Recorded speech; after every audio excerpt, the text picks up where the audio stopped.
When Margaret turned 67, her friends told her it was time to love again. "You're still young," they said. "You shouldn't grow old alone." She wasn't convinced, but she tried. She met a man who was polite, present, and said all the right things. He opened the doors. He listened to her stories. He made her laugh at first, but after a few weeks, Margaret noticed her days no longer felt like her own. She skipped her morning walks because he liked to sleep in. She stopped playing music while cooking because he found it distracting. She started filtering her words not out of fear, but to avoid ruining the mood. One afternoon, sitting in the living room, surrounded by shared silence that no longer felt peaceful, she whispered something to herself that stayed with her. "I miss being alone." It wasn't that he was unkind. It wasn't that the relationship was wrong, but it cost her something she hadn't expected herself. And at this age, she realized the cost was too high. We live in a world that pushes people toward partnership, as if being alone is a sign of failure, something to fix or avoid. But what if that's not true? What if after 65, the wisest, kindest, and most healing thing you can do is choose yourself? What if peace, not partnership, is what keeps your spirit alive? This video isn't about criticizing relationships. It's about honoring the strength it takes to say, "I'm good on my own." It's about breaking the quiet shame around being single later in life. And it's about understanding that solitude can be more than a space between relationships. It can be a destination. Today, we'll explore 9 honest reasons why staying single after 65 might not just be a valid choice. It might be the healthiest, most freeing decision you ever make. And reason number 9, it's the one almost no one says out loud, but it may be the one you've felt in your bones for years. Let's begin. Reason 1, peace is priceless now. There's a kind of peace that doesn't arrive with fireworks or fanfare. It arrives quietly through still mornings, unhurried decisions, and the simple relief of not having to brace yourself emotionally. And the older you get, the more priceless that peace becomes. When you were younger, maybe you could brush off tension, bounce back from arguments, sleep soundly after an emotional day. But after 65, stress feels different. It lingers longer in your body. It shows up in your blood pressure, in your sleep, in your breath. Emotional noise, once something you learned to live with, now feels like an intrusion you can no longer afford. Take Evelyn, for example. She was 72 when she opened herself up to dating again. She met someone through a book club, a man who was thoughtful, engaging, and full of stories. They got along well, spent time at cafes, went to lectures, and exchanged playlists. But soon, small moments started to feel heavy. He was sensitive to tone and often took offense to light teasing. He grew distant if she didn't respond quickly to his messages. She found herself overthinking her replies, rehearsing her words, monitoring his moods. Her sleep suffered, her chest tightened, and one day, after canceling dinner plans just to have a quiet night to herself, she realized she had been more relaxed before he came into her life. The truth hit her not like a storm, but like a soft breeze through an open window. She didn't miss companionship, she missed calm. She missed the way her days flowed gently without tension. She missed waking up without walking on emotional eggshells. Peace at this age is not a luxury, it's a necessity. And choosing to remain single is not about isolation, it's about preservation. Preservation of health, of balance, of mental clarity. It's saying, "I've weathered enough storms, I don't want to invite new ones into my home." You can still love people. You can still enjoy connection. But you also get to draw the line when someone else's presence costs you your serenity. That line isn't selfish. It's sacred. Because once you've experienced true peace, you understand no relationship is worth trading it away. Reason 2, you don't want to be a caregiver again. There's a silent truth many carry as they grow older. They're tired, not just physically, but emotionally. Tired from decades of giving, of caring others, of being the one who stays strong no matter what. And while love still matters, of course it does, the idea of taking on the role of caregiver again feels overwhelming. You've already done it. You've wiped tears, managed medications, cooked meals, sat beside hospital beds. You've been the anchor for everyone else. And now in this season of life, you want to rest, you want ease, you want your time to be your own. That's what happened to Roger. He met Denise through a local music group. She had a sparkle in her eye, a kind laugh, and they connected quickly. Within months, they were spending most days together. But then slowly, her health began to decline. It started with fatigue, then joint pain, then appointments, so many appointments. Roger stepped up, of course. He always had. He drove her, supported her, took care of things. But somewhere in the midst of helping her, he stopped doing the things that brought him joy. He skipped his weekly walks. He stopped painting. He stopped checking in with himself. One afternoon, as he sat in the clinic waiting room while she saw yet another specialist, he looked around at the other caregivers, each of them quiet, weary, and realized something painful. He hadn't meant to sign up for this again. He hadn't been ready. And this time, no one had asked, least of all himself. This isn't about blaming those we love. It's about acknowledging limits. Choosing to remain single after 65 doesn't mean refusing to care. It means recognizing that your capacity is no longer infinite. It's no longer your job to carry the emotional and physical weight of someone else's decline. You're allowed to want peace over duty. You're allowed to want freedom instead of obligation. You don't have to explain it. You've already given so much. Now it's your turn to breathe. If this resonates with you, drop a number 2 in the comments. Let's see how many of us are finally ready to protect our time, our health, and our hearts. Reason 3, your freedom feels sacred. There's a freedom that comes with age that has nothing to do with rebellion. It's not about breaking rules or making bold statements. It's about something far gentler, far deeper. The ability to move through your day without needing permission. The freedom to wake up when your body says it's time. To eat what you enjoy when you enjoy it. To fill your calendar or leave it entirely empty. And as you get older, that kind of freedom becomes not just comforting, but sacred. Walter, 73, had big plans for retirement. He wanted to take the train across the country, stopping in cities he'd always dreamed of visiting. He wanted to spend a month by the ocean painting. He wanted days with no clocks, no obligations, just the sound of his own rhythm guiding him. Then he met someone. She was kind, grounded, preferred routines and comfort. At first it was lovely. Companionship, conversation, connection. But soon Walter found himself putting his suitcase away, postponing plans, staying put. He told himself it was a compromise, but deep down it felt like shrinking. Freedom at this age isn't about escape. It's about return. Returning to the version of yourself that existed before you had to make room for everyone else's preferences. It's about preserving the little joys, the kind that don't require negotiation, the freedom to leave the dishes for later, to read late into the night, to take a nap at 2 p.m. just because you can, to come and go without explaining why, and to know that every inch of your life is truly your own. When you bring another person into that space, no matter how gently, there will be adjustments. That's not always bad, but it's not always welcome. You've earned this chapter. You've built it with decades of self-denial, patience, and care for others. Choosing to stay single now is not a statement against love. It's a statement of self-respect. It says, I'm no longer willing to hand over my time, my plans, or my peace unless it adds, not subtracts from my life. Because after 65, freedom isn't just a gift. It's the reward for surviving everything that came before. Reason 4, your home is finally your sanctuary. As the years go by, your home stops being just a place where you sleep or keep your belongings. It becomes an extension of you, a sacred space, a reflection of your peace. The chair by the window isn't just furniture. It's where you sip tea in the morning and listen to the birds. The hallway carries the rhythm of your days. The kitchen drawers, the scent in the bathroom, the placement of every lamp. They hold meaning not because they're expensive, but because they're familiar. They are yours. That's what Louise, 70, came to understand. After more than a decade of living alone, she met someone and decided to give love another chance. He moved in slowly. First his toothbrush, then a shelf in the fridge, then his shoes by the door. At first it felt warm, until it didn't. He liked the TV louder. He rearranged her spice rack. He preferred blinds open, music in the morning clutter on the counters. He never meant harm, but Louise began to feel like a guest in her own home. She found herself asking before turning on the kettle. She stopped burning her favorite candle because he was sensitive to scents. One night, she stood in the hallway and realized something terrifying.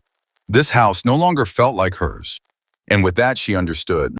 She hadn't just let someone in. She had given away the stillness that had taken her years to build. When you're younger, you expect to compromise in relationships. You move in together, share space, adjust. But after 65, compromise starts to feel like sacrifice. You're no longer interested in adjusting your comfort for someone else's habits. You've arranged your environment to support your rhythm, your wellness, your peace. Staying single means preserving that sanctuary. It means waking when you want, eating when you please, sitting in silence without anyone asking, "Are you okay?" It means surrounding yourself with energy that's fully yours, gentle, predictable, healing. Because at this stage, your home isn't just where you live. It's where you remember who you are. And the right person, if they ever come along, will feel like peace walking through the door. Not like rearranging your life just to make space. Reason 5. You refuse to settle out of fear. Fear doesn't always show up loudly. Sometimes it wears a polite smile and speaks in soft, logical tones. You're getting older.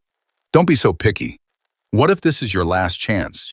For many people past 65, these thoughts begin to creep in, not because they're desperate, but because the world keeps telling them that solitude is something to escape, that it's a problem to fix, a gap to fill.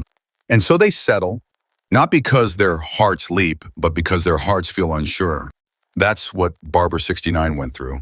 She had lived alone for nearly a decade and had learned to enjoy it. She had routines, little joys, quiet confidence. But one day she panicked. Everyone around her seemed paired off. Holidays started to feel quieter. Invitations slowed. So when she met a man who was kind of consistent and available, she said yes. Not because he moved her, but because he didn't scare her. He wasn't cruel. He wasn't dishonest. But he wasn't her person. He didn't understand her humor. He dismissed her stories. He made her feel safe but never seen. And 6 months in, she realized something heartbreaking. She was lonelier in the relationship than she'd ever been outside of one. That's what fear can do. It can push you towards something that looks right on the surface but feels hollow underneath. It can convince you that half warmness is better than no warmth at all. That comfort is the same as connection. But the truth is, settling doesn't quiet the fear. It just replaces it with regret. Choosing to stay single after 65 isn't about pride or stubbornness. It's about trust. Trusting that your time is too valuable, your energy too precious, to give to someone who doesn't make you feel more alive.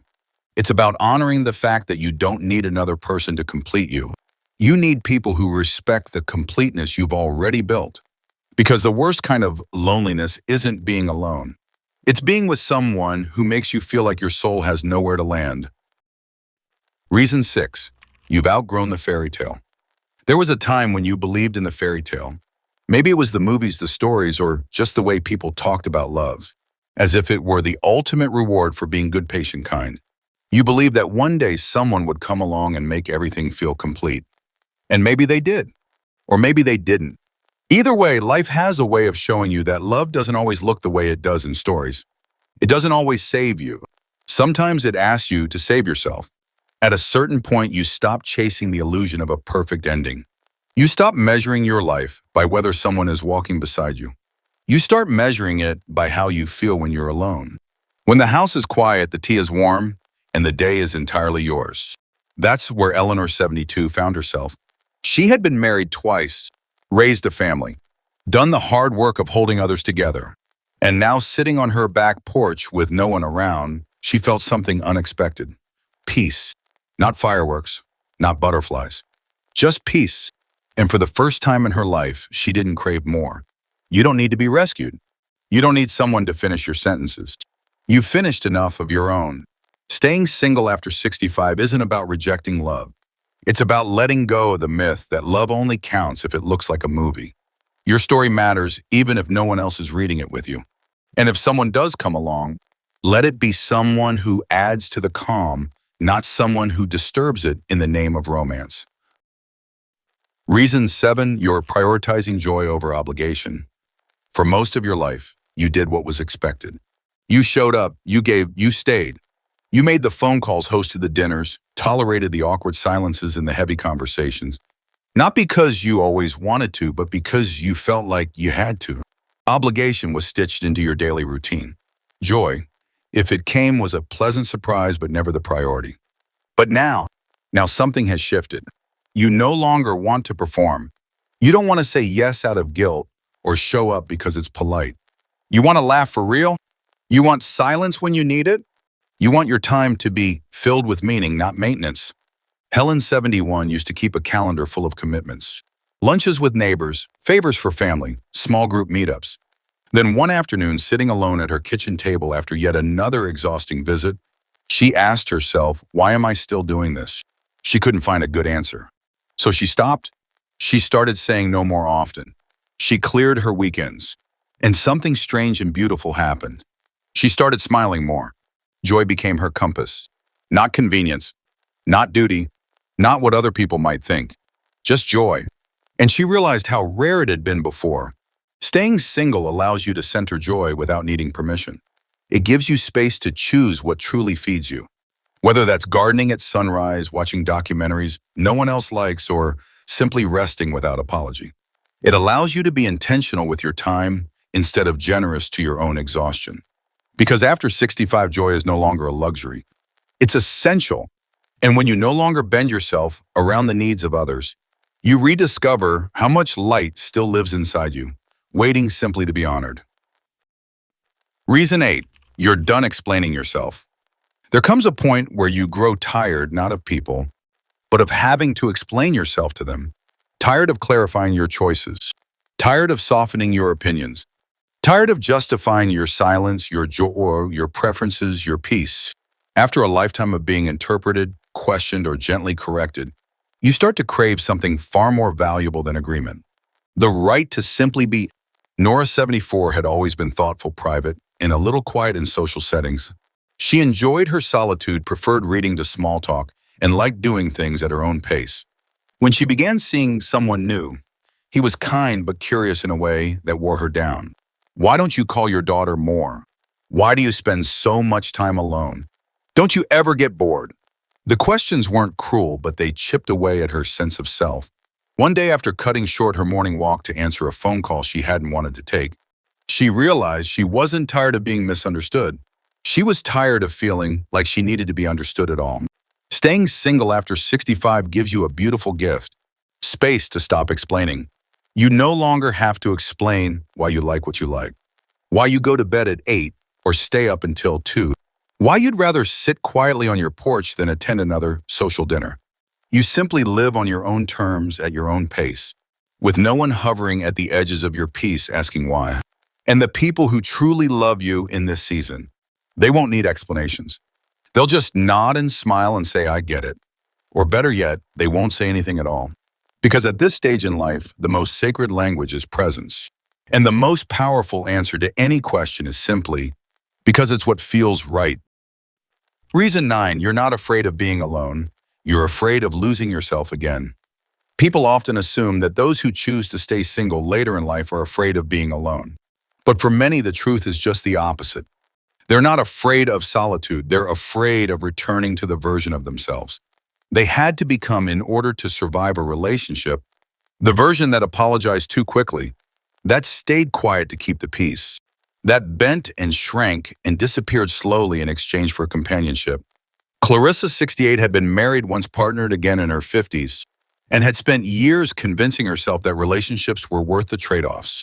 But now, standing alone in her kitchen, watching the morning light spill across the floor, she saw something she hadn't felt in decades: wholeness. Not the dramatic kind, not perfection, just the calm knowledge that no one was asking her to become smaller. No one was asking her to change. She wasn't lonely. She was free. That's the part few people talk about. How even a healthy relationship can quietly ask you to give away little pieces of yourself. How you stop playing your music out loud. How you rearrange your routines. How you second guess what you say, what you wear, how you feel. And before you know it, you're living in a home where your soul has no room to stretch. Choosing to stay single after 65 is not a rejection of love. It's a celebration of self. It's the moment you realize that love, when it costs your identity, isn't love at all. It's a transaction. And you've lived too long, learned too much, sacrificed too deeply to barter your peace for a little company. You're not afraid of being alone. You're afraid of forgetting how to listen to your own voice. And now that you've found it again, now that it's steady and clear and calm, you'll do anything to protect it. Final thoughts.